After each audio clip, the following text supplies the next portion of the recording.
बिस्मिल्लाहिर्रहमानिर्रहीम। अस्सलाम वालेकुम रहमतुल्लाह। मैं हूं काशिफ महमूद और आज मैं शाबान के बुध के दिन का एक मुख्तसर सा अमल आपको बताने जा रहा हूं। इस अमल से आप किसी के दिल में मोहब्बत पैदा करने के लिए, किसी को राह हिदायत पर लाने के लिए, किसी से अपनी बात मनवाने के लिए कर सकते हैं। इसके अलावा कोई भी हाजत हो तो इस अमल को करते हुए आप अपनी उस हाजत को जहन में रखेंगे और इस अमल को करेंगे। इसके फ़ायदे तो बहुत ज़्यादा हैं।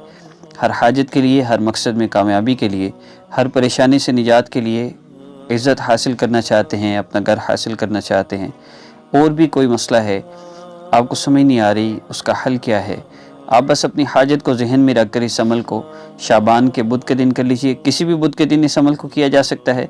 सिर्फ़ एक बार आपने इस अमल को करना है और अगले 24 घंटे में इंशाअल्लाह अल्लाह रब्बुल इज़्ज़त ने चाहा तो आपकी हाजत ज़रूर पूरी हो जाएगी। सिर्फ़ 2 चीज़ों को आपने फॉलो करना है। इन 2 चीज़ों की पाबंदी के बगैर आप सारी ज़िंदगी वजीफ़े करते रहें, आपका मसला हल नहीं होगा। नंबर 1 नमाज की पाबंदी, नंबर 2 गुनाहों से अपने आप को बचाना।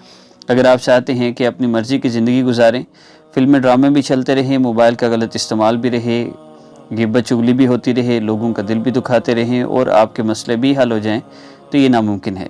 हमारे मसाइल की, हमारी परेशानी की वजह हमारे गुनाह हैं। गुनाह छोड़े बगैर हमारी परेशानियाँ हल नहीं हो सकती। इसलिए गुनाहों से अपने आप को बचाएं। अगर गुनाहों से बचना मुश्किल है तो व्हाट्सएप पर रब्ता करके हमसे चेंज योर लाइफ कोर्स करें। ये कोर्स बिल्कुल फ्री है, इसमें कोई क्लासेस नहीं होती।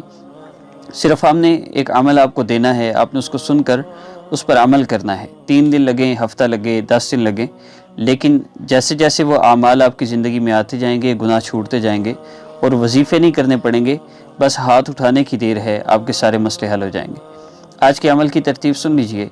यह अमल बहुत आसान है, किसी भी नमाज के बाद बुध के दिन आप कर सकते हैं। रात को सोते हुए करें तो बहुत बहुत बेहतर है। करना सिर्फ इतना है, आपने 2 रकात नफल हाजत की नीयत से पढ़नी है।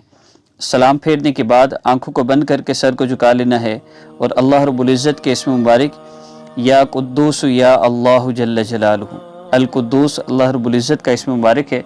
आपने अल्लाह रब्बुल इज़्ज़त के इस इस्म मुबारक का जिक्र करना है कम अज़ कम 10 मरतबा। कम से कम मिकदार 10 मरतबा है, ज़्यादा से ज़्यादा मिकदार आप जितनी चाहे तादाद में आप पढ़ लें, लेकिन 70 मरतबा से ज़्यादा ना हो। दुआ कब करनी है? जब या कुद्दूस या अल्लाह जल्ल जलालहू पढ़ते हुए आपके दिल की कैफियत बदले, आपने दुआ कर लेनी है। इंशाअल्लाह अल्लाह रब्बुल इज़्ज़त इस अमल की बरकत से आपके हर मसले को हल फरमा देंगे। फिर तरतीब सुन लीजिए। 2 नफल हाजत की नीयत से, उसके बाद या कुद्दूस या अल्लाह जल्ल जलालहू कम अज़ कम 10 मरतबा। उसके बाद आपने दुआ करनी है। दुआ 5 मिनट से कम ना हो। दुआ के शुरू में भी, दुआ के आखिर में भी आपने दरूद पाक लाजमी पढ़ना है। और जब आप ये या कुद्दूस या अल्लाह का जिक्र कर रहे हों तो उस वक़्त आपने अपनी हाजत को जहन में रखना है। इंशाअल्लाह 24 घंटे के अंदर अंदर आपका मसला हल होगा। वजीफ़ा करने के बाद अगले 24 घंटे में 100% गुनाहों से अपने आप को बचाना है। अगर नमाज कज़ा हो जाए तो फिर दोबारा इस अमल को करना है अगले 24 घंटों तक। और चलते फिरते उठते बैठते अस्तगफिरुल्लाह ला इलाहा इल्लल्लाह सल्लल्लाहु अलैहि वसल्लम, चलते फिरते उठते बैठते आपने इसका जिक्र करना है। गुनाहों से अपने आप को बचाना है, नमाज की पाबंदी करनी है और इस अमल को एक दफ़ा करना है।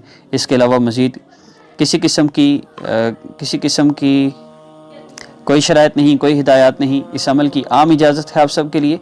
ख़ास इजाज़त हासिल करना चाहते हैं तो हमारे टीम का मेंबर बनिए। हमारे चैनल को सब्सक्राइब फरमाकर बेल आइकन को प्रेस करें और हमारे वीडियोस को दूसरों तक अपने सोशल मीडिया प्लेटफॉर्म पर ज़रूर शेयर कीजिए। अपनी वालदा का नाम, तस्वीर किसी को ना दें।